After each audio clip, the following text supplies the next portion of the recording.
I'm so glad you're with us on the Clark Howard Show, where it's all about you and your wallet. I want you to learn ideas from me so that you can save more, spend less, and don't let anybody ever rip you off. Our new web address, clark.com. You like deals? We got that for you. Deals.clark.com. When you have a question, clark.com/ask. Coming up in 20 minutes in today's Clarkrageous moment. Need to tell you there's an ugly telemarketing thing going on right now that is ripping off your money, making you think you're helping people. Instead, you're just paying too much money and not helping anybody but the crooks. And a half hour from now, big shift going on in the book market right now that you need to know about if you like to read books. And some stuff you need to know if you are an author, and you want to get published. A big, meaningful shift going on in the book market. I take about 8 to 10 calls a year from couples that are having difficulty having a child, and they call me to ask for advice. How do you pick a fertility clinic? Because there's big money at stake, big expense. And it's something that if a couple's having trouble conceiving, they're desperate to be able to have that bundle of joy. So it's a tough one because you pay big money and you just don't know the quality of the practitioner, the service you're going to, and nobody can promise results, but you can improve the odds. There was a couple that was frustrated beyond measure, feeling like the promises being made were not close to the reality of the experience they were having at fertility practices. And what they did out of their hearts was they set up a comprehensive website for couples that are trying to figure out the right way to screen a fertility practice, the questions to ask, and where you should be going. They are using collective wisdom as people pool their knowledge to get to the right source to have the best chance to be able to have that baby. They are doing it completely free. They have no business plan, no business model. The website is very professional, very graphically pleasing, and is done as a tool to help you. And I think it's fantastic because it is such a difficult area. And area by area, the country, speaking of areas, they're amping and ramping up the coverage they have so that the knowledge available to you will be such that you will be able to make the best decision possible. I'm sure that even though this came completely from their heart, the couple that's put this together will hope eventually there's some business plan here, but that's not why they've done it. It's for you, and it's the kind of thing I wished I'd had for all the questions I've had over the years from couples that are frustrated trying to figure out the right way to get this done. The web address, and give it to a family member or friend who's trying to get this done right, fertilityIQ.com. fertilityIQ.com. I know in medicine, anytime lay people do something like this, medical professionals resent it mightily and feel like the nerve. Who are these people who didn't go to school and didn't spend all the time in internships, residencies, fellowships? Who are they to say that people should go here, there, or somewhere else? I can tell you, if you're a medical professional, get used to it, because this is the future as we eventually get to consumer-driven health care in the country. And I understand the resentment factor that normal earthlings are making decisions about where they might go without maybe all the tools you think would be necessary analytically or objectively to decide on a service provider. But right now, people are going blind. And this is an opportunity for a new level of understanding about what's involved and how to go about picking the right practice or person. And I think that's all to the good. Robert is with us on the Clark Howard Show. Hello, Robert. Hello there. Hello, Clark. Hey, I'm thinking about investing through one of the peer-to-peer lending companies. My question is, what happens to my invested money if that company were to go out of business? Oh, because of all the stuff going on with Lending Club, tarring all the people doing peer-to-peer lending. That is a great question, one I've never even noodled out. I've never thought about that. Well, you always think of, you never know who's going to go out. Look at Enron, companies like that. Sure. So I'm not aware of any issue specifically with peer-to-peer lenders that would cease to exist and abscond with your money as an investor. Your money's lent to specific borrowers that should come back to you. There was one small peer-to-peer lender that failed just in the last few weeks, and I'd never heard of them till after they failed, and there's no reports of anybody not getting their money. Okay. So that is I appreciate the question because that's a perspective that should have occurred to me.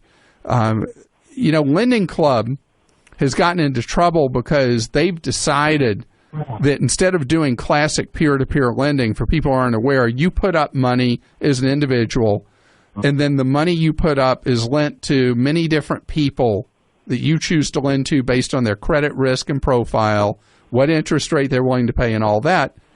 And occasionally you'll have somebody, Robert, who defaults. Sure. But the overwhelming number of people pay as they should, pay as agreed, and you take risk, but you get a much higher reward on your money than you could sticking it in a savings account. So the Lending Club thing was different because they were going to Wall Street and they were doing these big syndications of loan portfolios instead of sticking to the original concept of individuals putting in their money, pooling their money with other individuals, and sharing the risk on a loan to another individual. So if you use somebody, like if you looked at Prosper as an example. Yes, indeed. Have you done any lending through Prosper? I have not signed up yet, but I'm thinking about doing this.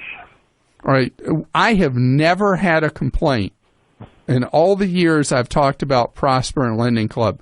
I have never had a complaint from anybody that it was a terrible experience for them as a lender. Okay. Well, that's probably good enough. I think I will go with it. Right. Now, here's my rule, though. Never put at risk, because you brought up a UFO thing that should have occurred to me but never did. What happens if they go bust and you don't get your money back? I would say never put into this more money than would keep you from sleeping well at night. Okay, well, that's good advice. This will be play money anyway. Which is what so many people have done.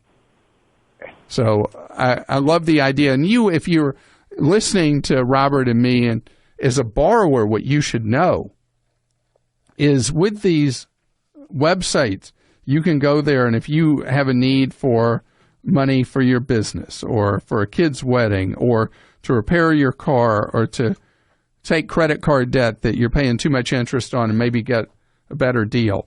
These are smaller personal size loans up to $35,000. The interest rate's fixed.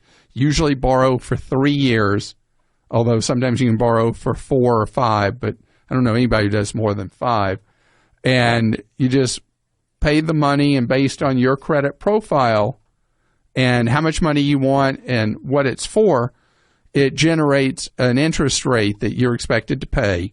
Someone like Robert who decides to fund part of your loan, it gets less back than what you're paying in interest, because that's how Prosper Lending Club or whoever makes their money, is they make it on a spread between what the borrower pays and what the lender gets. But it's generally a great deal for both the borrower and the individuals who choose to be lenders. Krista, I remember you said you were going to do this. Did you ever do it? Not yet.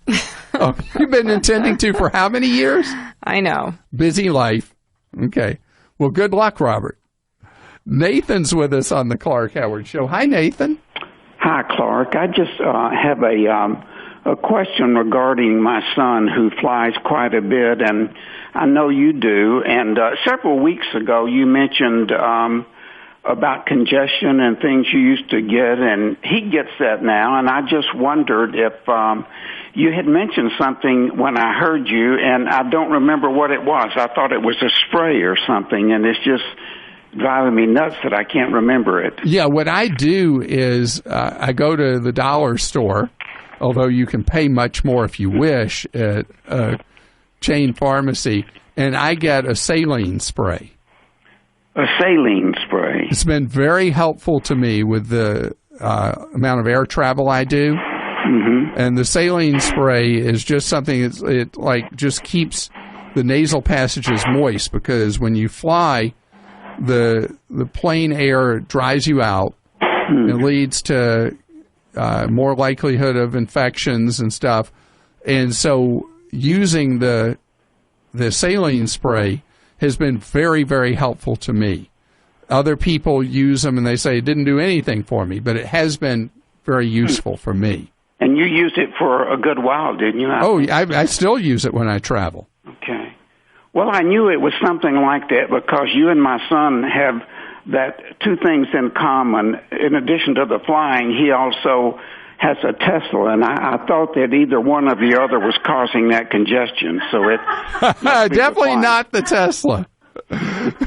But he really loves it. Oh gosh, he's crazy about that car. Does he let you drive it 0 to 60? No, he doesn't even let his wife drive it.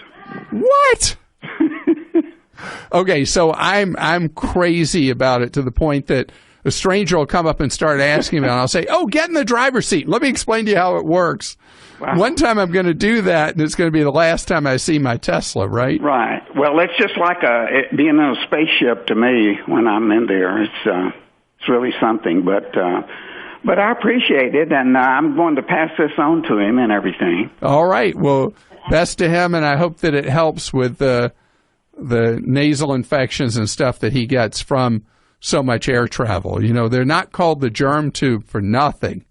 Flying is really something that is disruptive to your body, and when you do it a lot, like I fly more than, on average over a year, more than one flight a week, and the effects, well, you know, you should never cry over, you know, somebody who gets to travel and see the country and see the world. So that sounded really, really whiny from me. But there are the health issues that do come up from it. We, the American people, are the most generous, charitable people on earth. And unfortunately, unsavory slime take advantage of that and rip off our kindness. It is the source of today's Clark-rageous moment. Scams, rip-offs, outrages. It's a Clark-rageous moment. If a telemarketer calls you pretending to be from a charity, they may be, but odds are strong they're either not from the charity they're calling about, or what they're calling about is not truly a charity. Just a business thing pretending to be doing good works. A recent Federal Trade Commission action is something you need to be aware of.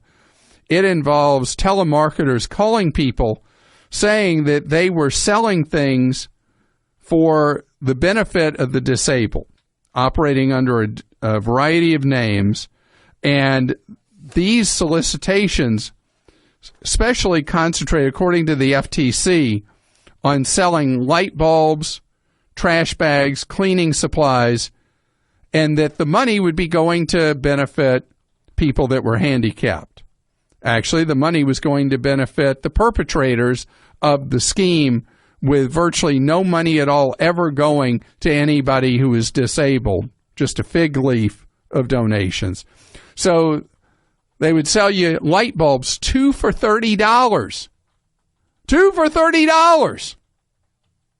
Trash bags, $100 for $60.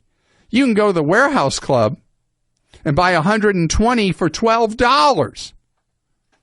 They were selling 60 for $100.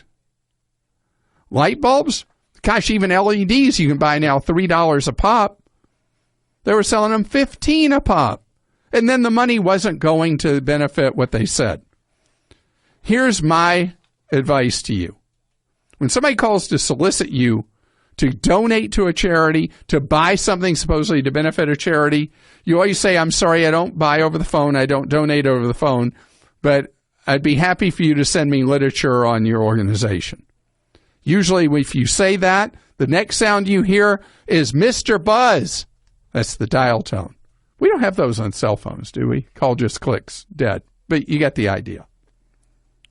And with giving to charity, wouldn't it be better to buy the trash bags at the warehouse club for $12 and then have $88 you could donate to the cause of your choice? Don't mix and match here. Keep your goals clear and separate. You want to donate to a charity? Donate to one you know and trust. But do not put your guard down and give just because somebody's telling you a great story on the phone. Rocket Mortgage by Quicken Loans proudly supports this podcast. Rocket Mortgage brings the mortgage approval process into the 21st century. It's fast, powerful, and completely online. You see, Rocket Mortgage has taken all the complicated, time-consuming parts of applying for a mortgage out of the equation. Hate searching through stacks of old files and paperwork? Well, with Rocket Mortgage, you can easily share your bank statements and pay stubs at the touch of a button. It helps you get approved in minutes for a custom mortgage solution that's been tailored to your unique financial situation. Even better, with Rocket Mortgage, you can do all of this on your phone or tablet. It's a quick online process that you can manage from the convenience of your couch. So if you're looking to refinance your mortgage or buy a home, check out Rocket Mortgage today at quickenloans.com/save. That's quickenloans.com/SAVE. Equal housing lender, licensed in all 50 states. NMLSconsumeraccess.org number 3030.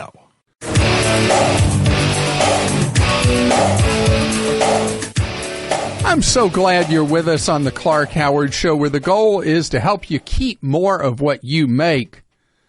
Our web address has changed. It has moved. It has shortened. More economical.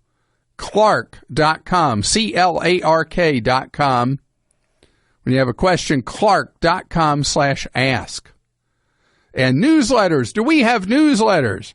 We have newsletters to save you money all different ways. And our bargain site, our deal site, deals.clark.com. Do you know that people are going back to reading an actual paper book? I find that I'm one of the last people on earth who still reads a physical newspaper. I read each day the Financial Times of London, the Wall Street Journal, the New York Times, all in printed form. I find I absorb more in the printed form. I also read any of a number of newspapers and magazines and other stuff online. But I do feel it makes a much bigger impression on my memory and my comprehension when I read an actual printed paper. Don't know why that is. My wife is a very avid book reader, and I got her a fancy book reader, and she used it twice and went back to actual printed books.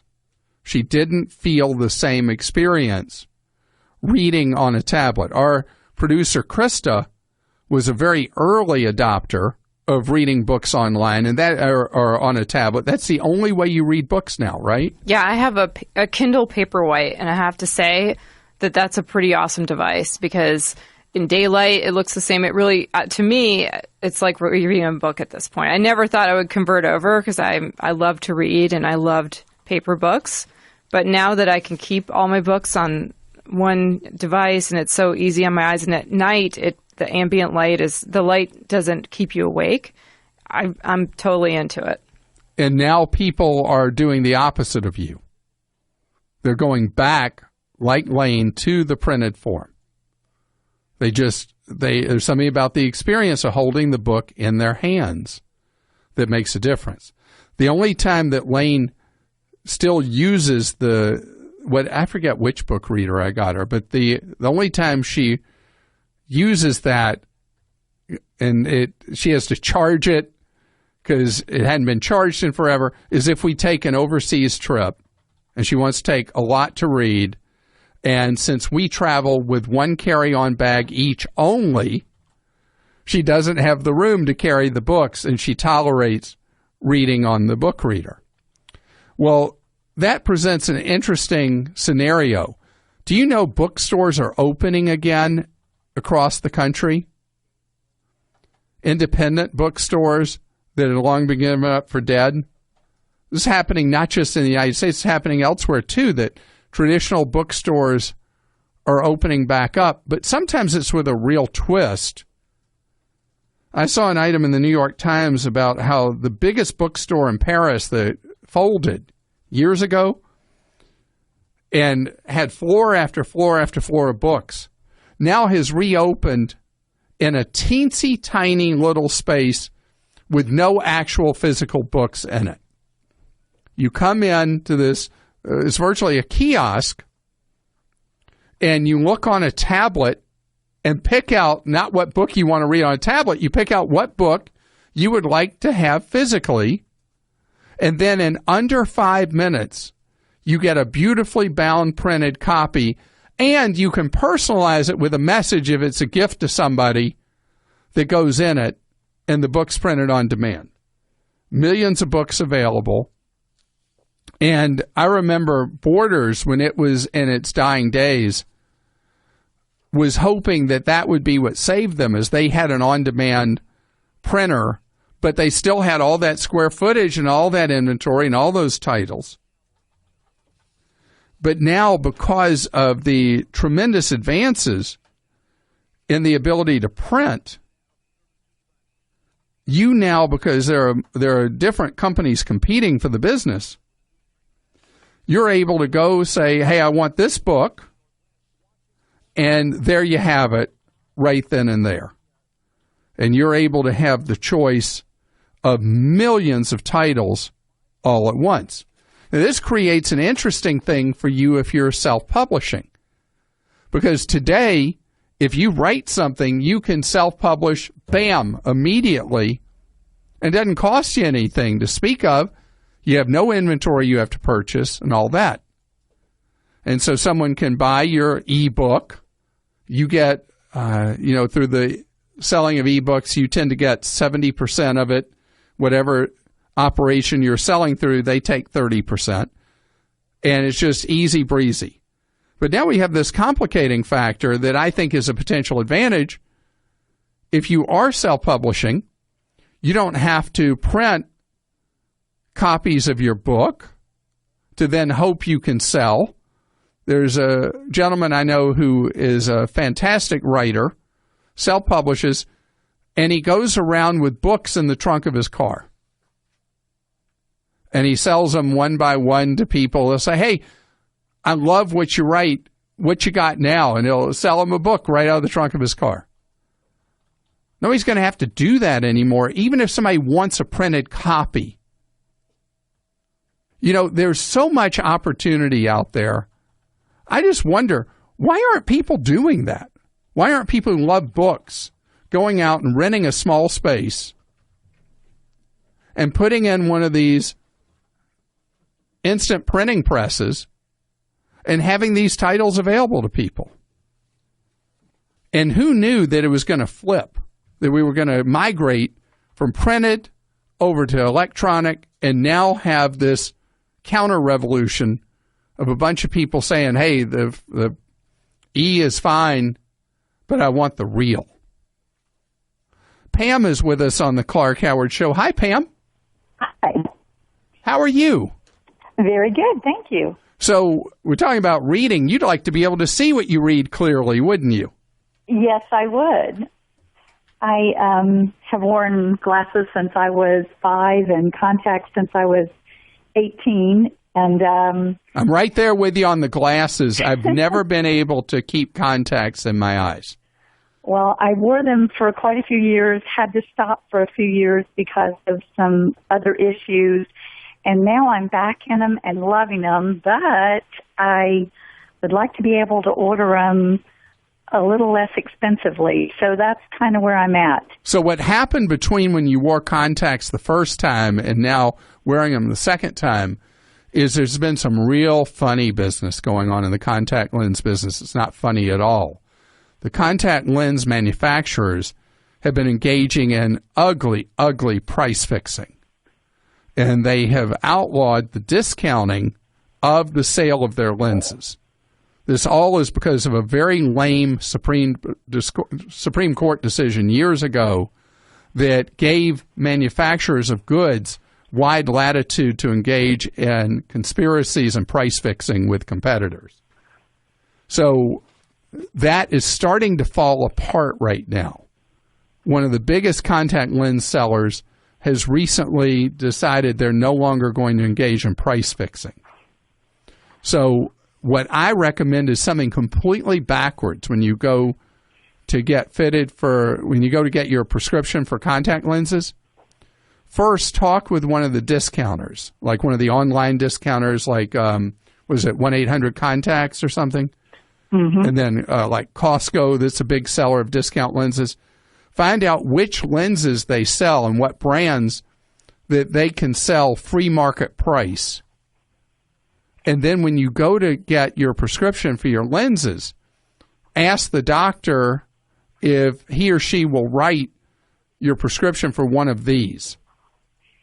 And then you cut the cost of your lenses by roughly 80%. Okay.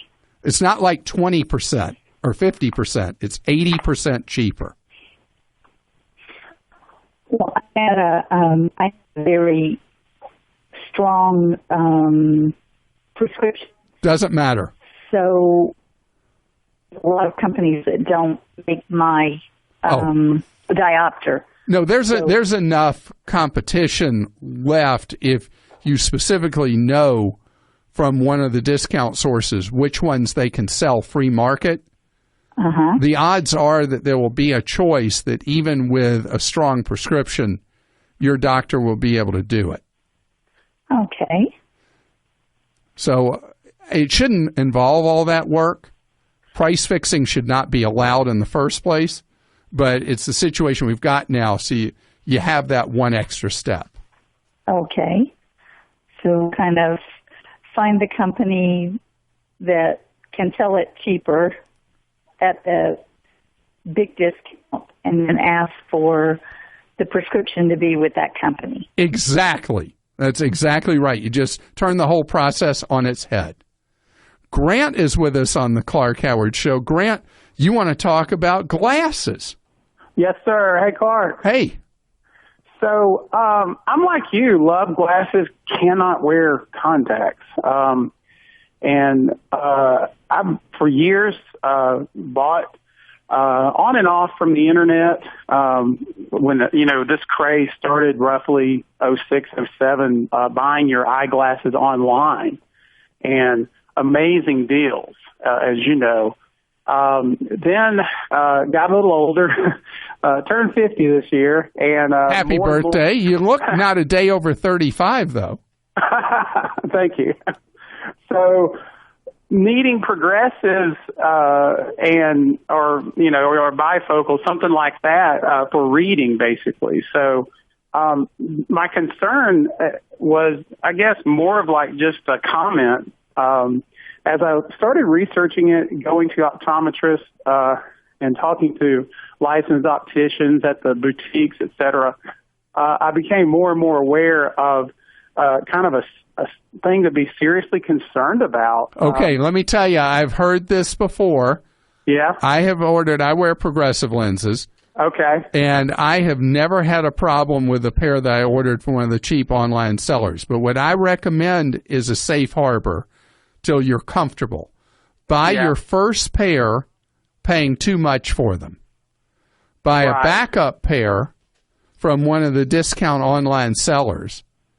And if there's a significant difference in how you see out of those glasses, maybe all the warnings are right. But I bet you're going to find they're just the same. Right. I've had the same experience. It's been, I guess, they've been successful more than they have not in terms of buying online. But, yeah, correct. That's a great method. So you try them, and I bet you'll like them, but get your first pair to satisfy your fears, and you'll save money anyway. Josh joins us on the Clark Howard Show. Hello, Josh. How are you doing? I'm doing well, Clark. How about yourself? Great, thank you. Your company wants to make sure that you have every possible option to save for your future. But it gets confusing, doesn't it?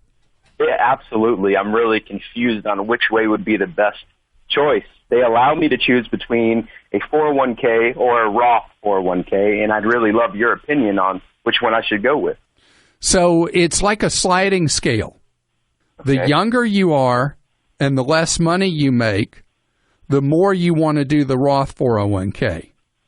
The older you are, and especially the more money you make, the more you would tilt towards doing a regular 401k.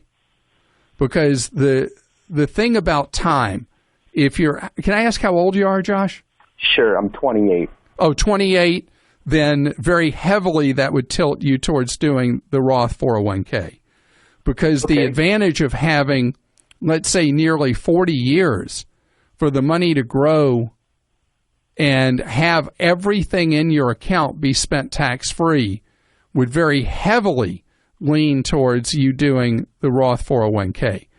The exception to that at 28 would be if you're making huge money. Yes, sir. Between my wife and I, we're making about $180,000 to $200,000. So I wasn't quite sure what percentage I could put in to that, or if there were other options available for me. I'll tell you what's neat. Where your wife works, does she have a similar choice? She, I believe, has just the choice of a 401k. I'd have to ask her. That would be perfect then.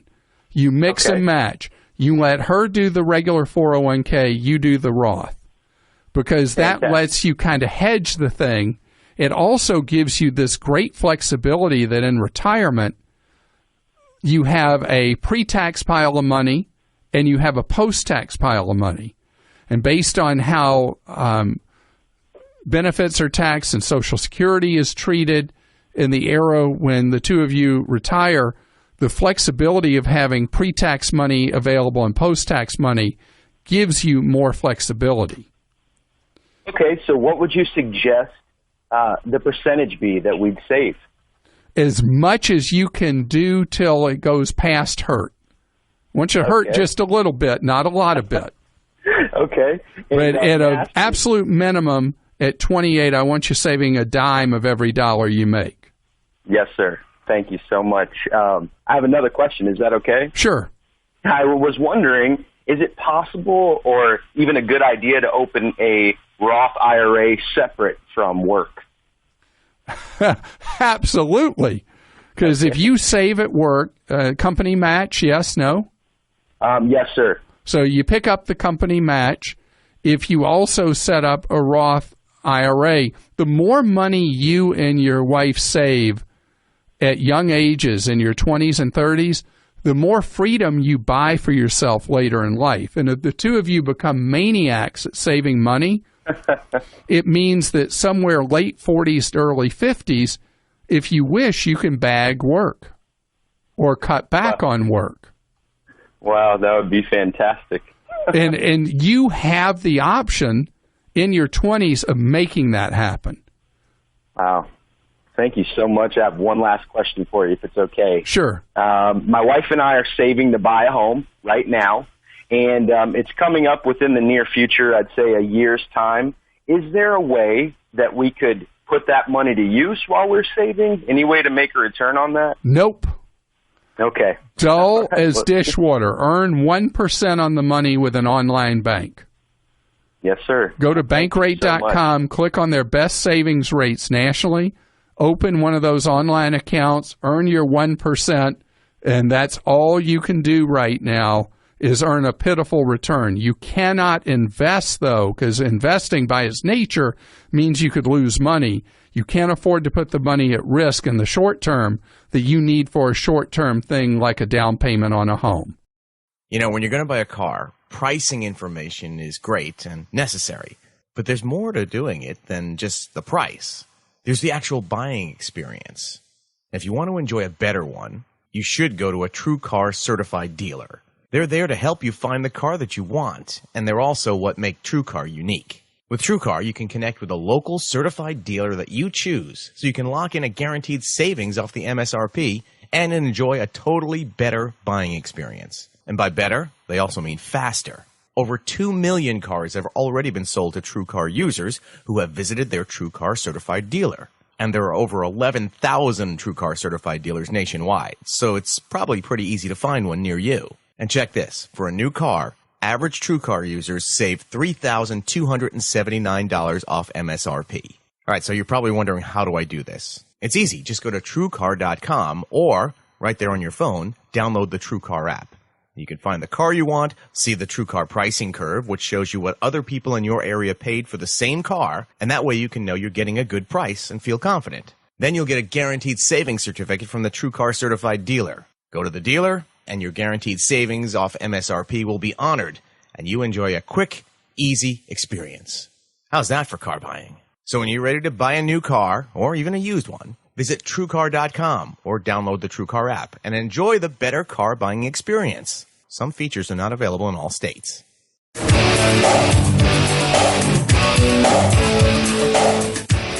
Welcome to the Clark Howard Show, where it's about you learning ways to keep more of what you make. I want you to be economical. We've done so with our web address. We got rid of wasted extra letters. It's now Clark.com. And my mom and dad were so economical. There's no E on Clark. CLARK.com is our web address. And I hope that we are serving you well at Clark.com. When you have a question, go to Clark.com/ask. Coming up in a half hour, the percent of Americans that are renting versus buying has risen dramatically. We have the lowest home ownership rate in the United States in 60 or 70 years, something like that. There's something you need to do as a renter that almost nobody is doing that I'm going to give you a little prep course on in just a half hour. If you're a homeowner, you probably have kids or friends or whoever are renting. I want to make sure you educate them with what I'm going to tell you in just 30 minutes. I've got a special warning for your wallet shopping at Amazon. There was a study done by researchers at Northeastern University, and they took more than 1,500 of the most common sold items on Amazon and figured out that if you're not careful, you are significantly overpaying for the most commonly purchased items on Amazon. Amazon uses a system of artificial intelligence when you're looking at buying something that pops up. You've probably seen it. People that are interested in this also are interested in this, this, and this. And you feel like Amazon's doing you a big favor, right? Well, according to the researchers at Northeastern University, they are not doing you a favor. They are boosting the price on you quite a bit because those items that they are recommending, they are selling above normal price. Remember, Amazon is not about cheap anymore. It's about convenience. That's their thing. And I hammer this theme because so many people became Amazon shoppers as a price thing. But as Amazon got more market share, And as stockholders would like for some year for Amazon to become a decently profitable enterprise, they have really gotten into boosting prices. So, and it's so easy. It's so convenient. So convenience is something you pay for. So when they recommend that you buy something, well, you're going to pay more for it. How much? They found that 60% of the time, you're paying an additional markup when you buy those items. In many cases, according to one of the professors, they found that you're paying $20 to $60 more for an item when you just click on that suggested box, rather than even within Amazon itself shopping for that item. They also found stuff about something I've talked about at length with you, and that's dynamic demand pricing on online sellers. That the price changes even during a day are significant on most items. And so if you are a convenient shopper and you just click to purchase, you may, for any item you're buying, pay substantially more than you would earlier or later in that same day. There are people who cannot be bothered, who they say their lives are busy. What I'm talking about is not for you. If you cannot be bothered in keeping more money in your wallet, you're at the wrong radio dial. Because my thing is about helping you stretch every dollar and spend less than what you make. And when we make everyday purchases, it is at the margins. Because you know the real money in our lives is two areas: what you spend on housing and what you spend on transportation. But you can have a substantial impact regardless after you get past housing and transportation and what you spend in everyday life. And this is an example of that, not to be lulled into complacency and take the time to comparison shop. You will save money. That doesn't mean just comparison shopping within Amazon. It means going outside of the cocoon of Amazon and looking other places. One in particular that I don't know how they're going to make it as a business, but is often significantly cheaper than Amazon. Not always, but often, is Jet. J-E-T, Jet.com, that offers deal after deal after deal. And I don't understand how they ever get to a profit motive. But in the meantime, it's just savings for you. Justin joins us on the Clark Howard Show. Hi, Justin. Yes, sir. How are you? Good. How are you? Good. You got a question about buying a home. Yes, sir. My family and I are looking to move soon. And when we were looking at homes, we noticed that some of the communities would offer to throw in several $1,000s towards closing costs if you went with their preferred lender. Right. We're definitely shopping lenders, but I wanted to see if there are any kind of gotchas or red flags to watch out for in that situation. Yeah, you just said up front the most important thing for you to do. So what will happen is there'll be self-dealing going on many times, that there'll be some kind of captive lender arrangement where they'll say, hey, you use our lender, we're going to give you $3,000 towards closing costs or $5,000 or whatever it is. Right. But if with that lender you have to pay, let's say, 1/4 to 1/2 point higher interest rate, or the closing costs are higher than what you found shopping in the marketplace, what appears to be a deal isn't. So what you said about shopping with other lenders is the most important test for you to do in order to see if the promise of cash towards your closing is actually a deal or just window dressing. Okay. Have you found that the interest rates, what have you found, I should say, shopping on your own and then with the captive lender? I think we found the interest rates are a little bit lower shopping around, even though closing costs might be higher. Are there any other specific things we should look out for besides those two things? All right, so what you want to see is the way I would compare it. So you're getting money at the table from the builder. If you can, going with a lower interest rate with a third-party lender, if you can make up the money that you're leaving behind from the builder in 30 months or less, go with your own loan. If it would take a significantly longer period of time than 30 months to make up the free money they're bringing to the table, go with their free money. Okay. That's kind of the trigger point I like for you to look at. How far are you along with the house you're targeting? Is it constructed? Is it under construction right now? No, it's the lots have been cleared, but that's it. All right. So I'm going to say something. In fact, I'm going to let Krista say it to you. No, you don't want to say it? Okay. So when Krista and her husband were in your situation 15 years ago, and she was showing me samples of all these things and stuff, I said, Krista, there's one thing that needs to be the top of your list when you're looking at a home.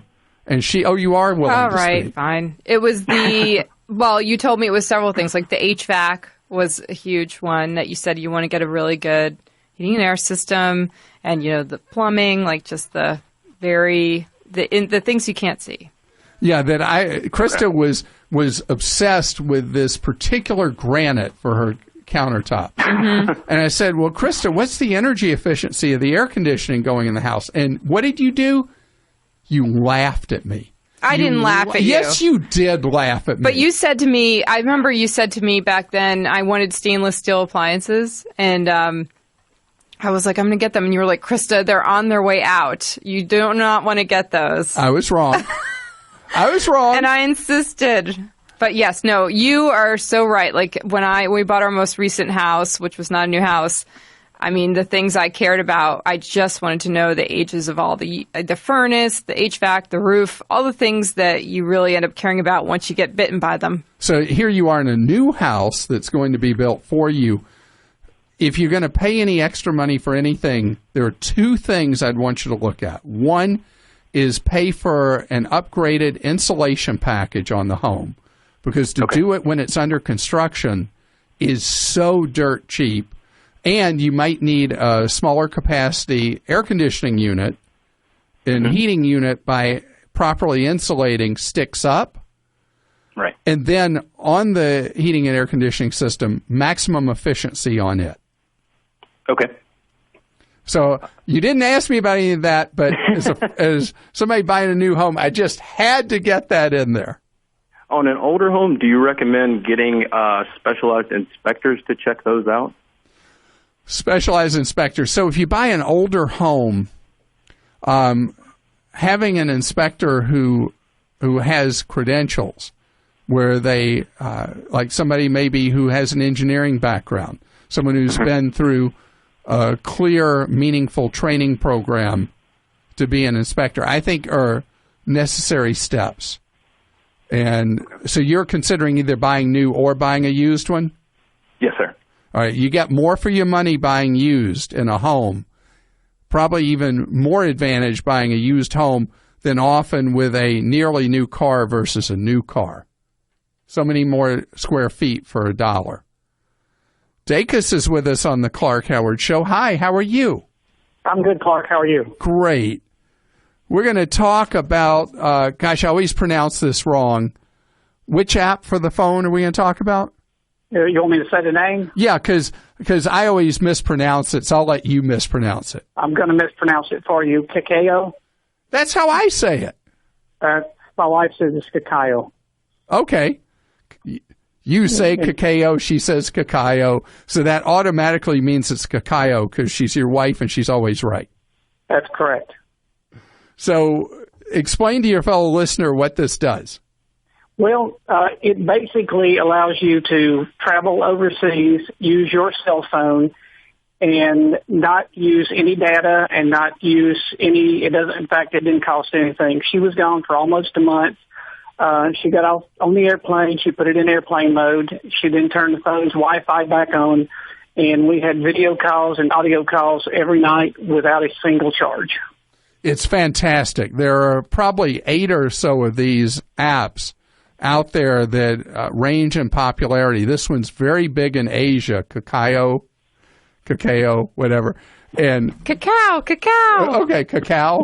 All right, we'll call it anything. Anyway, it and a lot of people use WhatsApp. I use a different one called Go SMS Pro. I use another one called Viber, Viber. And I load several of these on my phone when I go on a trip overseas.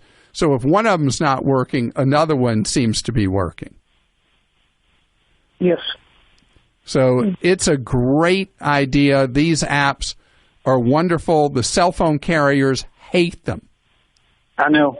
I was on a cruise ship recently when we had a family emergency, and if I had made phone calls from the ship, which I needed to do, that was $6 a minute. I used the app, the Viber app, and it cost me nothing other than the underlying charge to be on the Wi-Fi. Yes. So, yeah, do it. These things are fantastic as a way to communicate cheap, or in your case, free.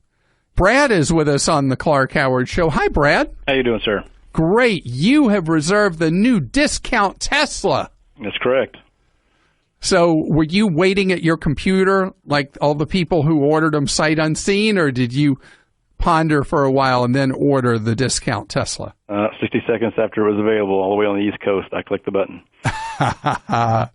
Well, how can I be of service with, it's called the Tesla 3? Well, first, accolades to you and your team. You've really made a difference in my life, and I appreciate that. But, well, thank you for saying that. You're welcome. And because of that, I now have this opportunity to get the Tesla 3, and I currently have a Prius and a SUV that I drive, and I really use the SUV on weekends or inclement weather. My thought was maybe I should sell the Prius now to prevent further depreciation, save on some auto insurance cost, and then maybe squirrel away extra money to have less that I got to finance on the Tesla if it comes out, whenever that might be, first quarter 2018. I'm hoping. Well, or 19 or whatever. You know, Tesla's never been good about meeting delivery deadlines. Right. So the question is, what year is your Prius? The 2008 with 80,000 miles. There's almost no meaningful depreciation for you to worry about with an 08. You know, it's at this point, it's 9 model years old. Mm-hmm. In terms of insurance, it shouldn't be too much if you've reduced the mileage estimate with your insurer. Do you know how much it's costing you? If you were to go from the Prius and the SUV down just to the SUV, have you found out from your insurer how much total you would save on insurance? They're charging me about the same for both, which I thought was but if you go down to one, they don't cut it in half. They don't. No, I didn't ask that question. Yeah, so that's the question to ask. I bet it's not going to be a substantial enough savings that you wouldn't just be better off keeping the Prius, because you're talking about 2 potentially plus years. Mm-hmm. And you have a Prius averaging 50 miles per gallon and an SUV averaging, if it's typical SUV, 15? 17. 17. Good. So it's an enormous, it's not like you're talking about a new Prius that still has a huge market value left, and the value of Priuses are depressed right now because of the lower gas prices. Mm-hmm. So I'd keep both of them unless you find out from your insurer you will save big money, which I truly do doubt that you would save big money ditching one of them. Stay tuned for 60 seconds of AP News headlines right after this podcast.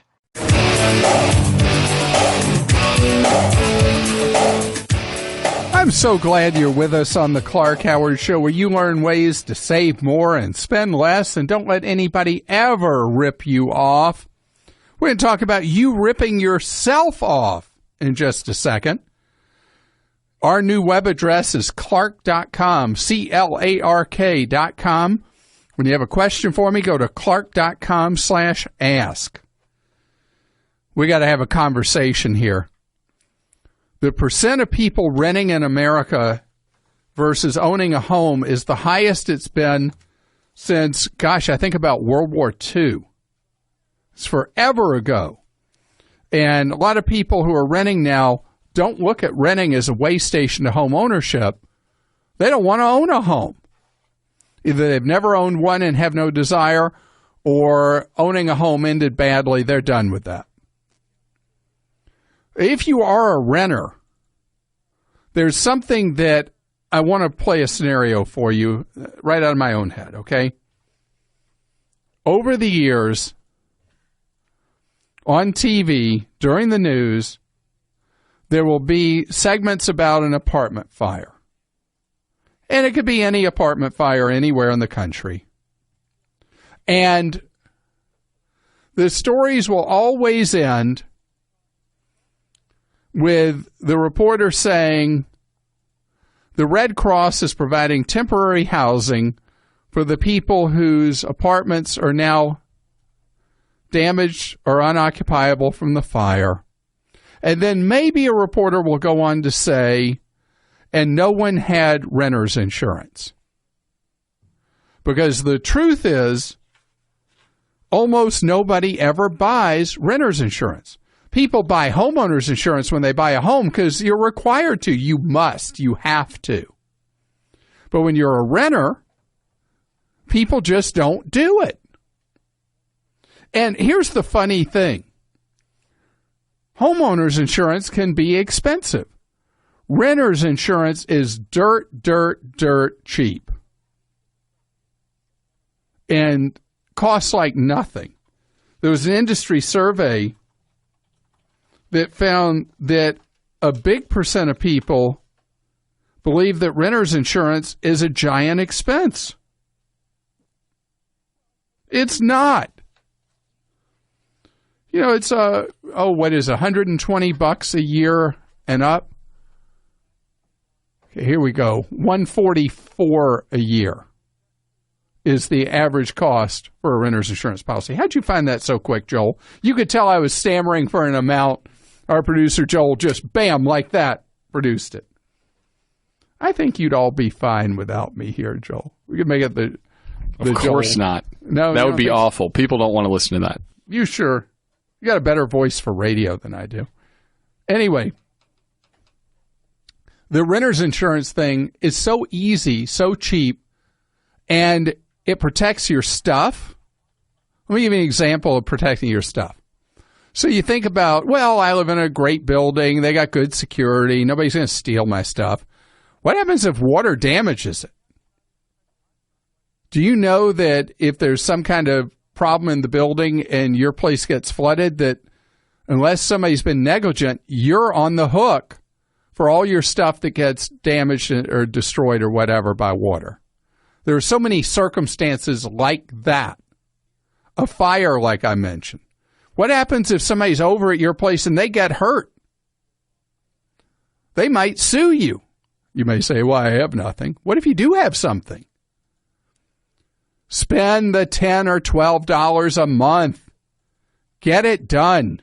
Protect yourself. If you have a car, typically the people who write your auto insurance can also quote you a renter's policy. If you don't have a car, you can go online and look for quotes for renter's insurance.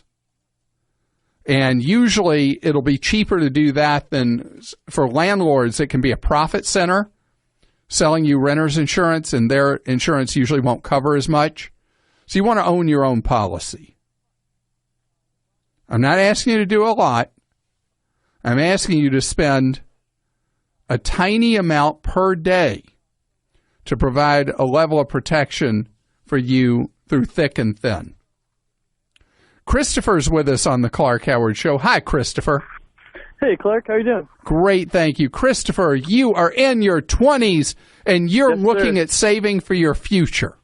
Exactly. That is fantastic. Yep, I've been saving for the future since I was in elementary school, pretty much. Wow. Did you get dropped on your head as a kid? I mean, how did you get to where in elementary school you were into saving money? No, I'm not really sure. I just started collecting piggy banks and went from there. And does your family think that's really neat, or they think you're crazy?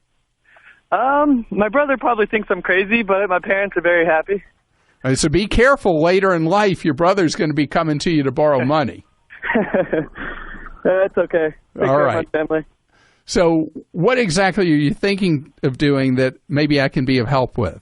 Well, currently I'm saving to buy a house in about 1 year approximately, and I was wondering if it's best to put my money in my Roth IRA and maximize that for 2016 and 2017, and then just take out the contributions when I'm ready to buy the house. I would keep it simpler. I wouldn't do that. I'd keep that money, since you're going to buy so soon, just keep that money in savings. Okay, I was just curious because I started a Roth IRA this year, and I maxed it out, and I noticed nice gains, so I didn't know if it'd be beneficial. No, I would keep the money that you're going to have for your down payment. You know, there's a long-term strategy I recommend about always making sure you maximize your Roth. You're already doing that anyway. Okay. So yeah, I would keep that money in an online account. You know, right now the online accounts will earn you a measly 1% or so. Yeah. Okay. And put the money in there. But you were how old in your 20s? I'm now 24. 24 years old, and you're maxing out your Roth. Now, what that means is that down the road you will have a very comfortable retirement. I hope so. Hopefully I retire early, too. Well, if you want to retire early, you got to set this in play now. You need to save a substantial amount of your income. And if you want to be a max saver, you'll live on every other paycheck. Yes, I heard you talking about saving 50%, and so far this year I've saved 75% of my paychecks. Wow. You're living on 25% of what you make? So far, correct. I am so impressed. I am so impressed. And let's first get on the record. We're not related. You're not my kid. So that is great stuff. You keep on a path like that, and you will not necessarily have to stop working, but you will be in control of when you work, how you work, and what you do for work. You'll always be able to do only what you love, Christopher, and that's a great freedom. Allison is with us on the Clark Howard Show. Hi, Allison. Hey, Clark. How are you? I am doing great, other than this nasty summer cold. Oh, I'm sorry. Those are, I mean, that's like getting blindsided, because having a cold in the winter, we expect that, right? I know. It's all right, though. I'm very healthy otherwise, so I'm blessed. Well, good. Well, how can I be of service to you? Because I don't have any secret family remedies to help with your summer cold. That's all right. Just time. Well, my daughter is about to get engaged, and I have some Do you like the boy? Yes, very Okay. much. All right, good. Very thankful. But I have some stock from a company I used to work at, and I thought, and I've left that company, and it's just been sitting there. So I'm wondering, do I cash that stock in, or would it be better to borrow money from an equity line, which I really don't want to create another payment? You're not paying a dowry or anything, are you? Oh, no. Just teasing. So is this to pay for the wedding?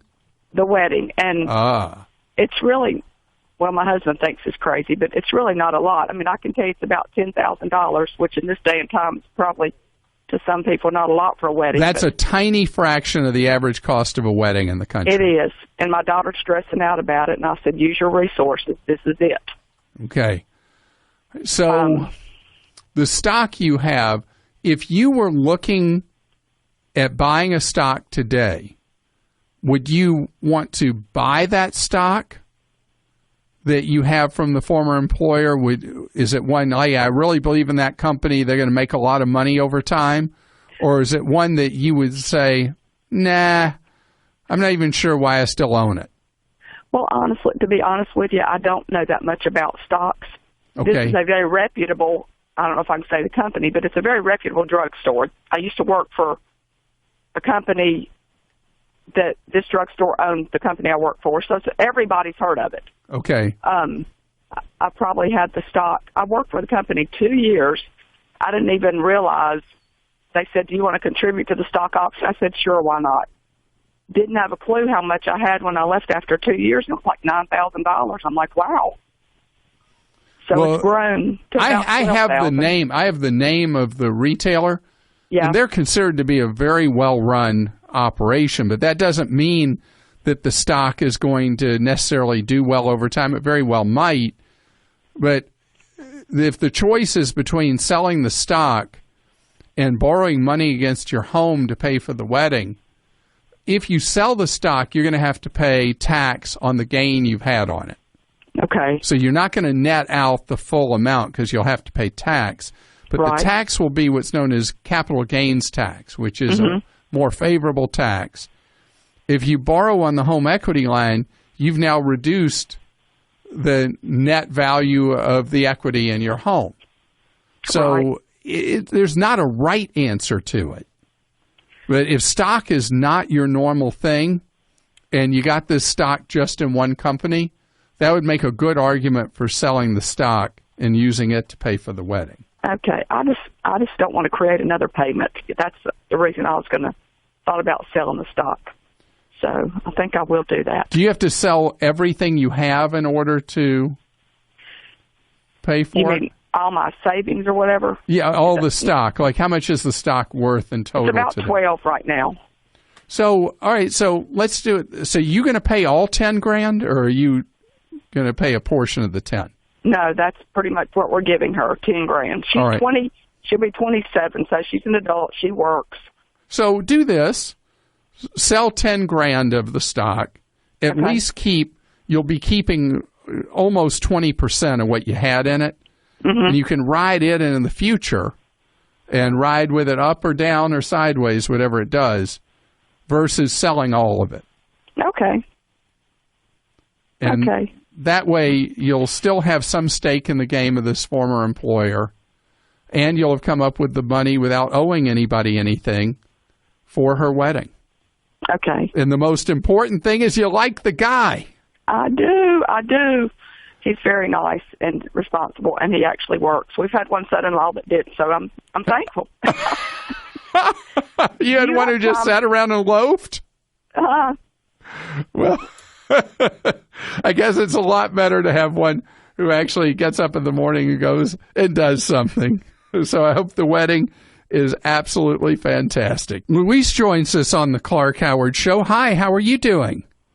Hi, sir. How are you? Great, thank you. You're looking to help out your son. Yes, sir. What's going on with your son?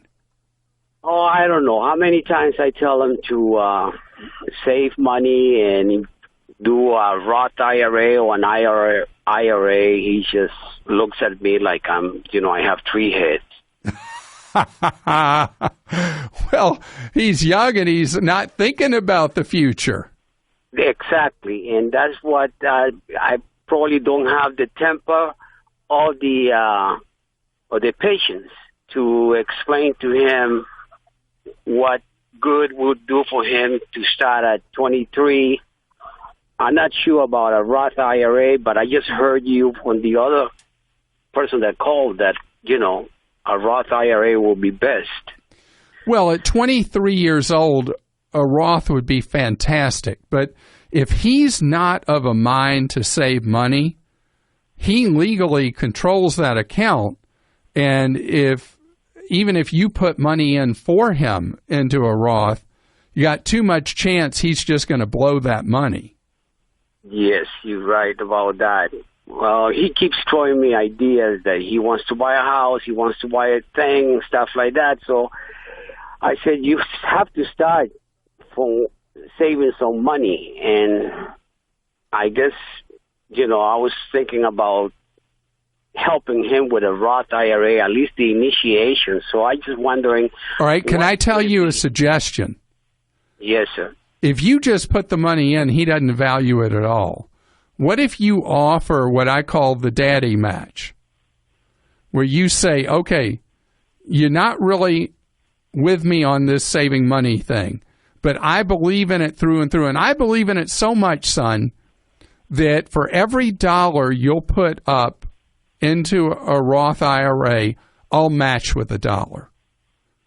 And see, then he's having to be part of participating, and you may be able to bring about a change in attitude because you're doing it together. And if he doesn't want to put up the money, then you've got the answer you needed to know, and that is you're just keeping your money in your wallet and not putting it into an account for him. Yeah, I guess you're right. I mean, I like that suggestion. Because even though what you're saying, I mean, you don't have to convince me. You know, I'm with you completely. I'm so fierce about trying to get people at a young age to save money for the future. But if he's not ready yet, he is living for the now and blowing his money. And it's so frustrating to you to see him throw his money away. You have to let him make that mistake if he won't even take you up on a handshake offer where you're going to offer some form of match to him. Yes, sir. And, you know, I can tell you've had many conversations with him where you feel like you're talking to the wall. Yes, sir. Why don't you make a suggestion to him? Well, I'm a parent of 3 kids. I understand talking to a kid and feeling like I'm talking to the wall too. Why don't you see if he would be willing to talk to me about this? Okay. And, you know, I could have a chat with him on the air and talk to him about his future and drill down with him what does really matter to him. And if the truth is he doesn't care about tomorrow, you got to give him the time till he does care about tomorrow and hope that it's not a school of too hard a series of knocks before he comes around to the idea of the future eventually does show up, so you better be prepared for it. Thanks for listening to the Clark Howard Podcast. Download new episodes every Monday through Friday at podcastone.com. That's podcastone.com. Stay tuned for the latest AP News headlines from Podcast One right after this. It's summer, and just because you've got plenty of time on your hands doesn't mean your hands are always free. That's why I've been working on my Audible summer listening list. Discover where Audible audiobooks can take you this summer. Download your books or shows to your mobile device and listen anytime, anywhere. With an unmatched selection of audiobooks, original audio shows, and comedy. Audible is your best source for summer entertainment. Start a 30-day trial and download your first audiobook for free by going to audible.com/podcast1. That's audible.com/podcast1. AP Update, I'm Diane Kepley. Democrats are celebrating tonight as they get ready to hear Hillary Clinton accept the party's presidential nomination. Senator Barbara Boxer. We stand shoulder to shoulder with Hillary, resolved and ready to make her the next president of the United States of America. Our Jerry Bodlander has more on what's ahead tonight. The spotlight will be on Hillary Clinton in a few hours as she accepts the Democratic nomination and looks to make the case that she should be elected as the 45th president. She'll be looking to win over not only unhappy Sanders supporters, and there's a concern some of them could boo her tonight, but also Republicans unhappy that Donald Trump is their party's nominee. As for Trump, he's been campaigning today in Iowa, where he told supporters the Democrats are lying about him and not talking about the problems facing the nation. AP Update, I'm Diane Kepley.